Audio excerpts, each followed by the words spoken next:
Welcome back to my YouTube channel আগন্তুক। আমি পিঙ্কি রায় চলে এসেছি তোমাদের কাছে আজকে আরও একটা প্রশ্ন উত্তর নিয়ে। আজকে চলে এসেছি দেখো সমভূমির গুরুত্ব। মানব জীবনে সমভূমির গুরুত্ব সম্পর্কে আলোচনা করো। যদি এই প্রশ্ন উত্তরটি পড়ে থাকে তোমাদের, তাহলে তোমরা কি লিখবে? সভ্যতার উষা লগ্ন থেকে মানব জীবনে সমভূমির গুরুত্ব অপরিসীম।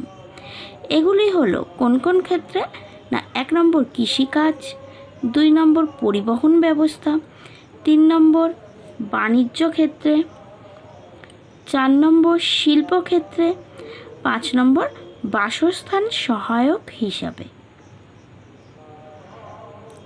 ঠিক আছে, এবার এই যে পয়েন্টসগুলো বললাম, কৃষিকাজ, পরিবহন, বাণিজ্য, শিল্প ও বাসস্থান সহায়ক, এই পয়েন্টসগুলো নিয়ে ছোট ছোট করে ব্যাখ্যা করে দিলেই মানব জীবনের সমভূমির গুরুত্ব উত্তরটা হয়ে যাবে।